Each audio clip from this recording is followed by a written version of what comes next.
안녕하세요. 매일 묵상. 오늘은 로마서 12장 1절부터 8절 말씀 보도록 하겠습니다. 이제 바울은 이제 새로운 국면으로 우리를 이끌어 갑니다. 로마서 전체를 2부로 두 개의 섹션으로 나누자면요. 1장부터 11장이 하나의 섹션, 그리고 12장부터 16장까지 끝장이 또 하나의 섹션이라고 볼 수 있거든요. 그래서 1장부터 11장까지는 이제 주로 복음을 이야기해 줍니다. 무슨 말이냐면 그러니까 우리가 해야 하는 일과 하지 말아야 되는 일에 대해서 설명하기보다는 하나님께서 우리를 위해서 행하신 일들에 대해서 이야기합니다. 그러니까 뭘 해라라는 말이 아예 없진 않아요. 앞부분도 있긴 있지만 주로 그런 이야기를 하기보다는 하나님께서 우리를 위해서 무엇을 하셨다라는 이야기를 합니다. 근데 이제 12장부터는 이제 우리가 무엇을 해야 되는지에 대해서 아주 상세하게 이야기를 해주고 있습니다. 그리고 그러므로로 연결되어 있는 거죠. 그러니까 1절부터 보면은 그러므로 형제들아 이렇게 되어 있잖아요. 그러니까 하나님께서 너희들을 위해서 이렇게 훌륭한 놀라운 일들을 해주셨으므로 형제들아 내가 하나님의 모든 자비하심으로, 그러니까 너희를 억지로나 막 무슨 뭐 강압으로가 아니고 하나님의 자비와 사랑으로 너희를 권한다. 이건 굉장히 따뜻하고 또한 그러니까 사랑을 베푸는 표현이죠. 그러니까 복음은 항상 억지로나 인색함으로 우리를 강압하려고 들지 않습니다. 우리를 변화시키려고 듭니다. 너희 몸을 하나님이 기뻐하시는 거룩한 산제물로 드리라. 그러니까 그 앞에 따뜻함과 달리 뒤에는 뭐예요? 나는 너희들이 이런 저런 일들을 행하는 정도를 원하지 않는다. 너희들의 삶 전체를 주께 바치기를 원한다. 이렇게 얘기하는 거죠. 그것도 산제물. 원래 제물은 보통 죽거든요. 죽은 제물밖에 없어요. 그렇죠? 죽여서 제물을 바친단 말이에요. 근데 우리 삶 전체를 살아있는 제물로 드리라는 거죠. 그 말은 무슨 말입니까? 한편으로는 이제 마지막에 좀 이야기를 해주긴 하겠지만 이제 한편으로는 우리가 이제 은혜와 생명을 얻은 사람들이다라는 표현이기도 하지만 또 다른 한편으로 우리 삶 전체 있잖아요. 그렇죠? 우리 삶 전체가 그러니까 먹고 마시고 누리는 모든 삶 전체가 하나님께 드리는 제물이어야 한다 이런 거죠. 그걸 가르쳐서 뭐라고 하면 너희가 드릴 영적 예배니라 이렇게 얘기합니다. 근데 여기서 영적이라고 번역된 단어가 좀 번역이 잘못됐어요. 이거는 대부분의 성경학자들도 지적하는 겁니다. 영적이라고 번역된 단어가 그리스어로 로기켄이라는 단어인데 로직이 여기로부터 왔어요.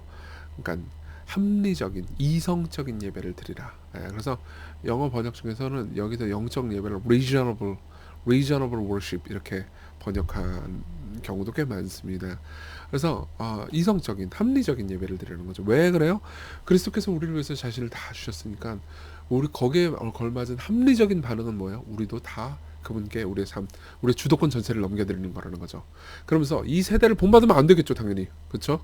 이 세대를 본받지 말고 우리의 것이 전부 다 하나님의 것이니까요. 마음을 새롭게 함으로써 변화를 받아 하나님의 선하시고 기뻐하시고 온전하신 뜻이 무엇인지 분별하라는 거죠.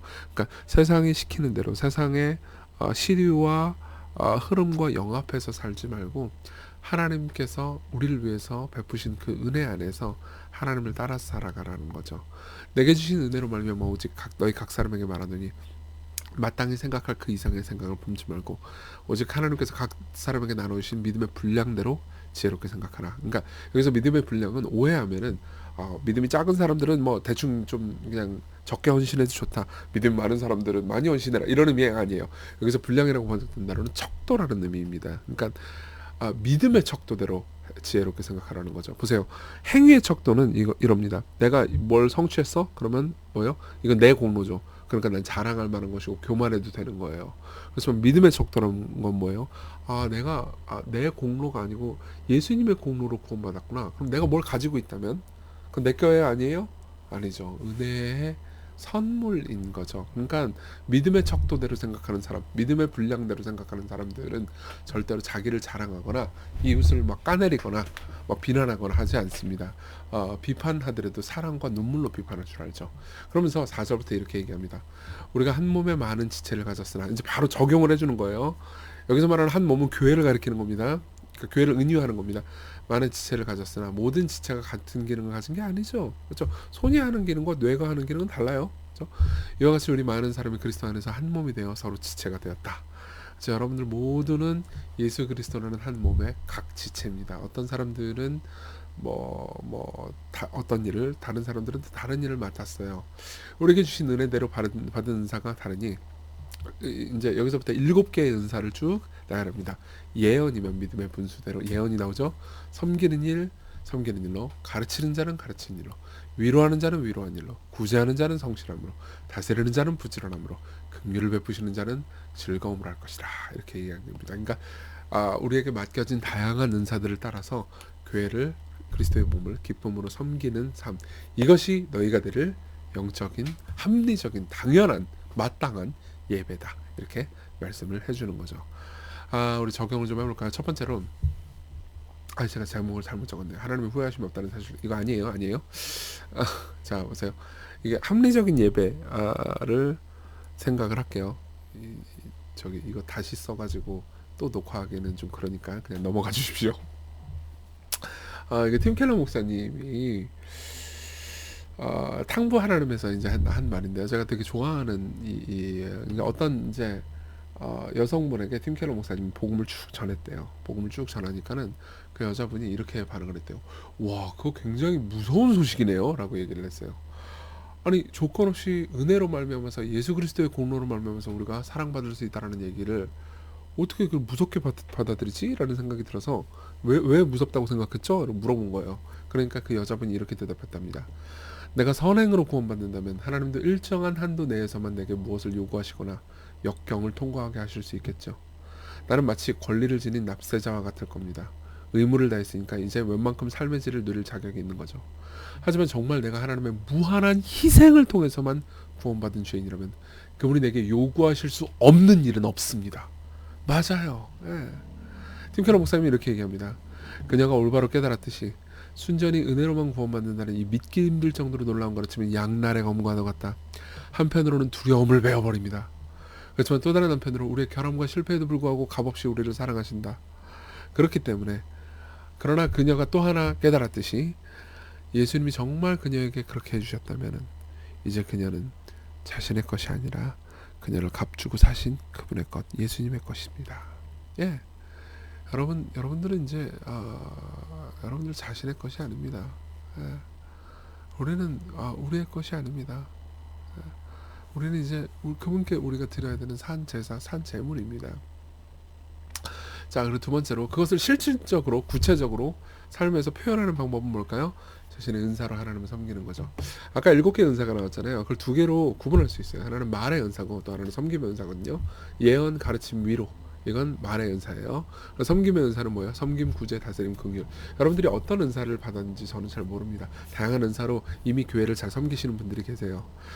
대체로 말의 은사는 장로들이, 그리고 섬김의 은사는 집사들이 행하죠.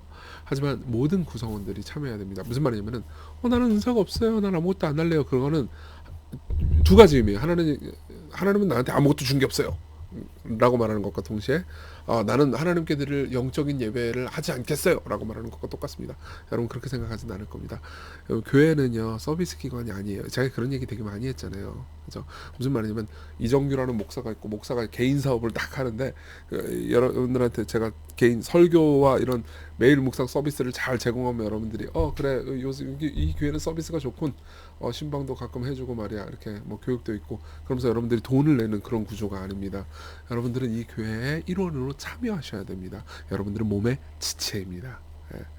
그러면 보세요. 이 말의 은사와 섬김의 은사를 통해서 여러분들은 뭘 하게 돼요? 이웃을 사랑하라는 주님의 명령에 순종하게 되는 거죠. 항상 은사는요 늘 이웃을 향해서 맺는 열매입니다. 세 번째로요, 그걸 위해서 그리스도께서 우리를 위해서 하신 일, 산 제물로 자신을 드리신 분을 봅시다. 왜 그분은 산 제물이 아닌 처절하게 찢긴 제물로 자신을 드리셨습니까? 보세요. 우리는요 산 제물로 드리라고 하잖아요. 그래서 한편으로 그게 우리의 일상, 그러니까 리빙이 제물이어야 한다는 의미이기도 하지만, 또 다른 한편의 의미는요, 우리는 제물로서 여전히 삶을 누리고 생명 안에서 우리를 주께 드린다는 거잖아요. 근데 예수님은 그러지 못하셨습니다. 예수님은 처절하게 찢긴 제물로 자신을 드리셨어요. 십자가에서요. 왜요? 왜 그분은 자신의 삶에 대한 주도권을 하나님께 넘겨드리셨나요? 그분은 겟세마네 동산을 보십시오. 산 제물이 되기를 원치 않으셨습니다. 죽어가는 죄물이 되기를 원치 않으셨습니다. 그렇지만 그분은 아버지께 자신의 통제권을 맡겨드리셨죠. 왜요? 저와 여러분들을 살아가기 위해서입니다. 저 여러분들을 산재물로 바치게 하기 위해서 그분이 죽은 제물이 되셨습니다. 그분은 죽어가는 제물로 자신을 드리기 위해서 삶의 주도권을 하나님께 넘기셨죠. 그러니까 여러분 보십시오. 우리의 재물을 우리의 삶에 대한 주도권을 주께 넘겨드리십시오. 예수님께 넘겨드리세요. 그럼요 우리는 산 재물이 되는 겁니다. 예. 그분이 우리를 사셨습니다. 그분이 우리를 값주고 사셨습니다. 우리는 더 이상 이제 우리의 것이 아닙니다. 우리 같이 기도했으면 좋겠어요. 같이 기도하는데요. 이렇게 기도했으면 좋겠습니다. 제가 가진 은사를 보고 늘 감사하게 해달라고 그렇게 기도합시다. 그리고 이 은사로 항상 이웃을 섬길 마음 달라고. 여러분들이 가진 은사가 무엇인지 묵상하면서 기도해 보십시오. 그리고 자신을 죽이는 제물로 드리신 예수님을 보면서 우리 자신을 산 제물로 기꺼이 드릴 마음 생기게 해달라고 같이 우리 간절히 기도하겠습니다.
기도하겠습니다.